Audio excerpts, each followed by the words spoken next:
Hello class, today we're going to be covering Unit 8, Lesson 5 of our CNA Manual, End of Life and Postmortem Care. You've just taken your pre-test. We'll go through the information, take a post-test, watch a short video over how to perform the care, and then we'll split up into groups and go into the lab, and you will perform the skills of postmortem care and hopefully get those competency sheets signed off. Okay, so what you need to know, the learning objectives are defined terms of death, Cheyne-Stokes, postmortem, hospice, and rigor mortis. You will be able to identify 5 stages of loss and grieving, identify specific physical changes that occur during the dying process, list care measures to comfort the dying resident, and list 5 signs that death is near. You will also be able to identify key points in the care of the body after death. So first of all, the key terms. Cheyne-Stokes refers to a pattern of breathing in which the respirations will gradually increase in rate, but then they also become very slow and shallow, and many times there are periods of apnea where the person stops breathing, and those can last from 10 to 12 seconds. Hospice refers to a type of care that provides comfort for terminally ill persons. Death, a natural part of life where all vital functions of the body cease. Rigor mortis, temporary rigidity of muscles of the body occurring after death. And then post-mortem refers to after death. So we need to know the 5 stages of loss and grieving. The first stage is denial. The resident might refuse to believe that he or she is dying. Okay, they don't believe that that's the correct diagnosis for them. The physician got their diagnosis wrong. Next stage is become angry. The stage is anger. The individual is envious and resentful of those who still have a long life to live and that are healthy. They might think, why me? The third stage is bargaining. The individual tries to gain more time. They may bargain with God. Say, God, if I do this, please let me live until I see a certain event, such as someone's wedding or a baby be born. Fourth stage is depression. The individual is very sad and mourns over what he or she won't be able to do. And then the final stage is when they accept the fact that they are going to die, and they are calm about it and have a sense of peace. So specific physical changes that we're going to see during that dying process: the vision is going to become blurred and will eventually fail. Speech will become difficult. Hearing will not be, as good. However, that is typically one of the last senses that is lost. So they'll be able to hear sometimes up till the last minute. Mucus will accumulate in the mouth, and the resident is typically unable to swallow very well. And then urinary and stool incontinence may develop, even if that resident is typically continent of bowel and bladder. They may become incontinent. They may also have some retention and constipation. So what can we as nurse assistants do to comfort the dying patient or resident? Keep the room well lit, provide good eye care, provide good physical care in general, continue to talk to the resident even though it may be difficult for them to speak or they may not speak at all. We need to speak in a normal voice, make sure that we introduce ourselves, let the resident know what we're doing, give those explanations. Do not say things that you would not want them to hear. Okay, remember, hearing is typically the last sense that is lost. Provide good oral care, including lubricating the resident's lips. Many times our mouths and lips get very dry and the lips may crack, so use Vaseline or something.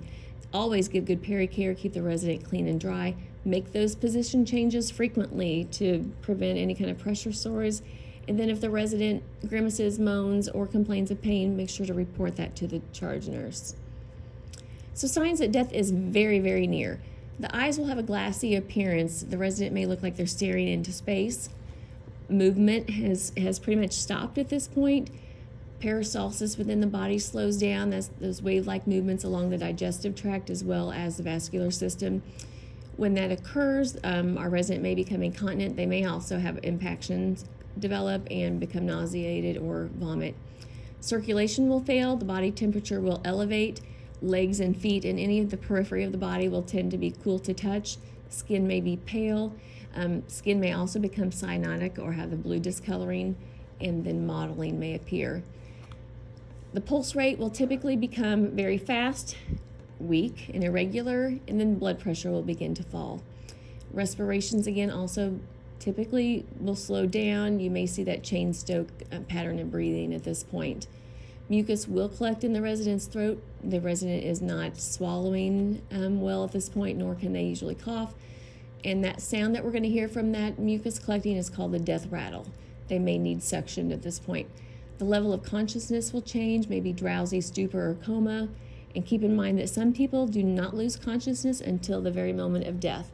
And once death has occurred, we know it's there because there's an absence of pulse, respirations, and blood pressure. Pupils will become fixed and dilated once death has occurred as well.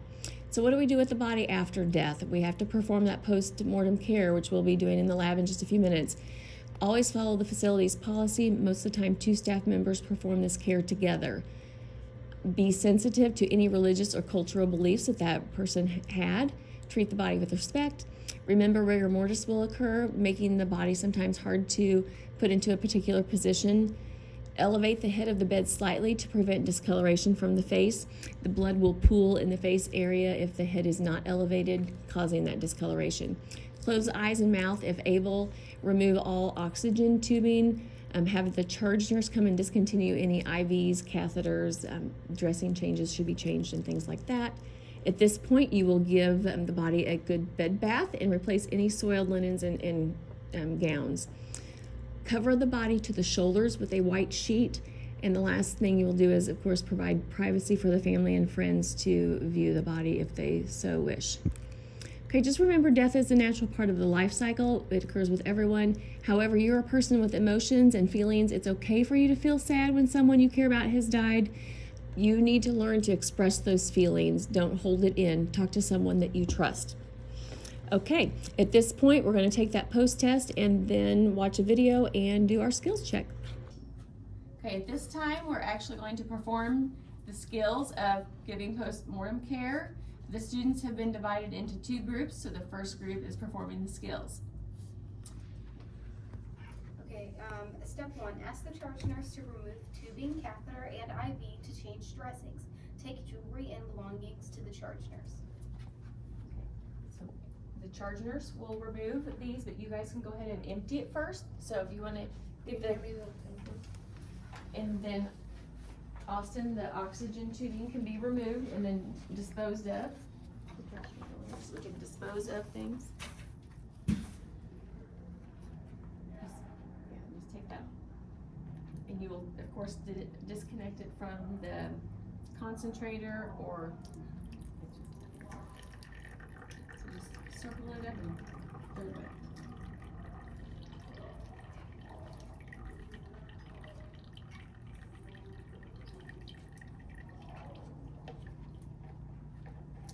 Dispose of that. Great job. And at this time, I, as a licensed nurse, will come in and remove the catheter.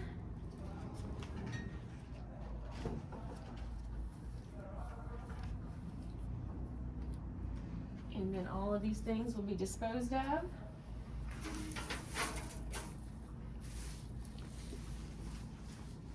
Okay, next you want to flatten the bed and straighten out the body.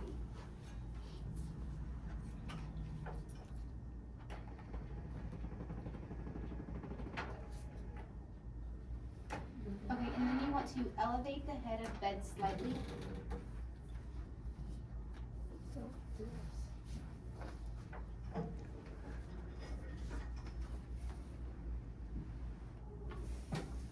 Okay, and then go ahead and elevate the head of the bed just ever so slightly.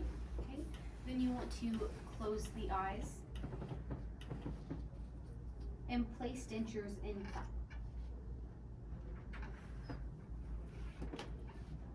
Next, you will perform a bed bath.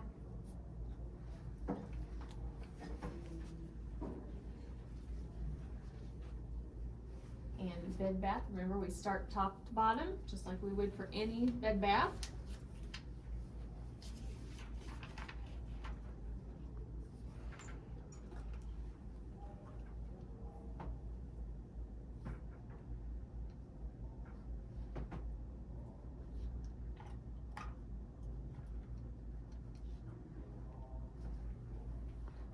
Okay, and for time's sake, we're going to say bed bath has been completed at this point. Next, you will comb the resident's hair and make sure they are properly dressed.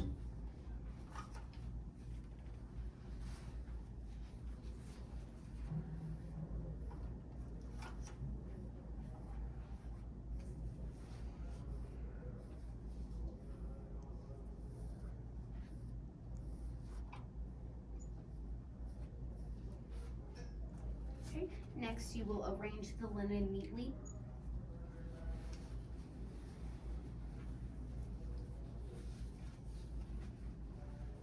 And straighten up the room.